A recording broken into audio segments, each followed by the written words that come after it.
First things first, we've got to remove the tyre. Obviously to do that, we need to remove the lug nuts. So to do that, we're just going to simply go like this, like so. Now, let's get the tyres off. Again, just like that. Let's zoom in a bit and get a little closer up there. Remove the brake drum. Unfortunately, we can't do that the easy way. So, we're just going to involve a hammer. Big one at that.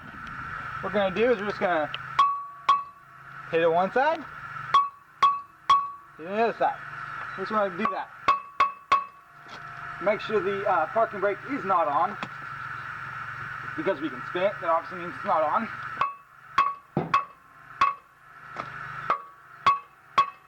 Working it back and forth, that means it's working.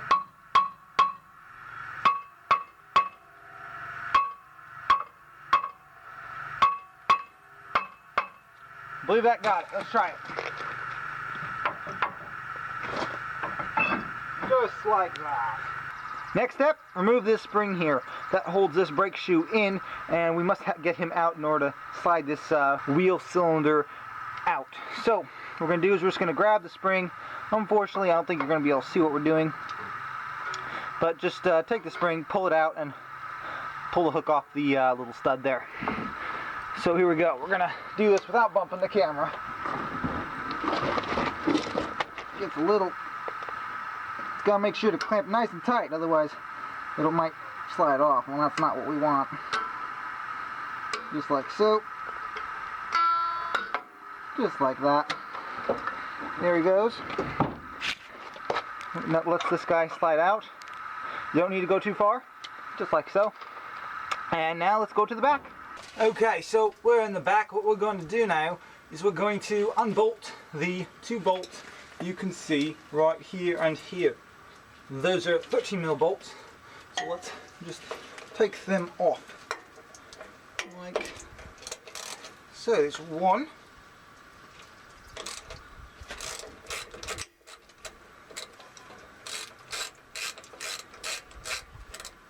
and 2. Nice and easy.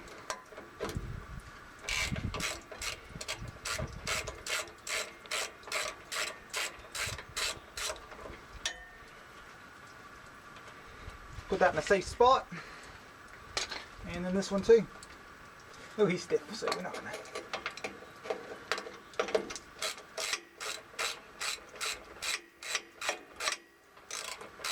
Now, it should be said that if you care about your paint job, or if you have a paint job on your axle, to put something over it so the brake fluid doesn't get on. I don't care that much. So here we go.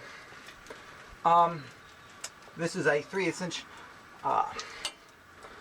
wrench. Obviously you'd want to use a special pipe wrench if it's sticky, but these guys typically, for me, come off pretty good. So here we go. We're just going to loosen him up.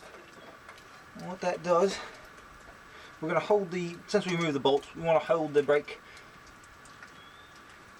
cylinder with the other hand. Here we go. We're going to loosen him up. There he goes. Like I said, comes fairly easy. If it's not, then you want to get one of the special wrenches things. Pipe wrench, or not pipe wrench, but one that go over a line. Like that. Now he's going to start dripping. No surprises. Now before we take him up all the way, let us switch to the front and get ready. So we're getting ready on this end. Here we got a new one here. This is a Napa part here. Part number's here somewhere. 37337, if you can see that. We're just going to open him up and get it ready, because once you disconnect that brake line, it's going to just start dumping fluid. Not a big deal, but well, it's better. At least less it dumps, the better. So here we got it there, just so you can see it. No magic or anything this time. So we're going to go. Just going to remove that line. It's just hand tight. So here we go. Like that. Now, it comes out just like so. You've got these little guys here, we've got to pull them out, they come right out. Pull those out. And we got this guy here. We're just going to put them right back in. Okay? They just kind of go in place like so. Now we got to get rid of this little cap thing, make sure you don't put any junk in the hole. Like that. He pushes in. Now we're going to do There's notches in there, as you can see, notches. The notches go vertically. So we're just going to put that one in. The one that still has the springs on it here, we're going to put him in. And then we're going to slip that guy in. Okay. Now it's going to take some pressure because we're having to overcome the spring. Okay, and then he just kind of sits in place like that. Okay. Now we're going to get some of those bolts again. We're going to start them on the back. Okay, that one's started there. So now he's sitting basically where he should be. We're going to tighten up those bolts. Not all the way tight, but just most of the ways. That way we can make sure he's in the correct position before we end up tightening it all down. Because if he's not in the correct position, we don't want to tighten him down and risk screwing up something. There's kind of like notches that it fits in. So as long as it's loose but doesn't move too far, I'll show you here in a bit. So that's tight. I'm going to back it up a little bit. Now what we're going to do is just going to kind of wiggle this guy around. There we go. See, he's loose, but he's kind of being held in place, but he's loose. So what we're going to do is just kind of push him up a little and tighten up the bolts. Nothing Hulk tight, just tight enough. Now we got this guy, he's vertical, and we can put that guy forward. But first of all, let's tighten up that brake line in the back. So here you can see the bolts we put in again. Really simple, obviously, just bolts. And this brake line here, we're just going to line him up correctly, and it might take a little bit of force. Wish you guys could see as much as I can, which isn't much, but it's enough.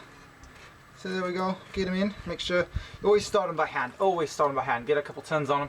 Make sure that he's in, which he is, before tightening him down. Now, as you can see, the fluid's coming out of him, so that means that there's no air that got in the lines, or at least not much. You can see like so. Now, tighten up a little bit more there. Just tightened up like so. Now we're going to take that was a 3/8 inch if I didn't mention that already. But this is a 5/16, and what we're going to do, take the little cap off and take off the bleeder screw. I'm not taking it out, we're just loosening it up. Well, because it's gravity feed, it'll actually open that up, and while that's doing that, we can just hook up the spring really quick. Let's get this spring, just like so. See, that's how it is out. To put it back in, what we just do is we put the hook in like so, and then spin it around. So here we go, and like that, spin it around. Okay, now we're gonna have to just hook this guy up. Now trying to do it so the camera can see is proven to be basically impossible, but let's give it a shot. Here we go. I'm just gonna, like so. You probably can't see that, but he's on now. Okay, so now let's go to the back and see if that bleeder is done. The bleeder is indeed dripping. Matter of fact, it's dripping plenty, and so we're just going to tighten him up. Again, if you care more about your rig or the paint job, which this one has none, completely non-existent, then you want to be careful not to let that get everywhere. But because I'm in a little bit of a time crunch, especially because I was idiot enough just to use a camera, I don't care that much. So there it is. Now we got the bleeder screw all tightened up. That's 5/16. I believe I already said that. So it's all tightened up. Everything's tightened up in the back. We're just going to double check. Give him a little bit more. He's good. Okay. We use the German method, obviously. Guten tight. Now let's go back to the front and put it all back together. There we are. Now we got the drum here. This guy's a heavy stinker. Always make sure when you put the drum on that everything spins freely. So here we go. We're just going to slide him on like that. All your adjustments should be the same. You didn't change any of that. Like so. He still moves freely, so that's good.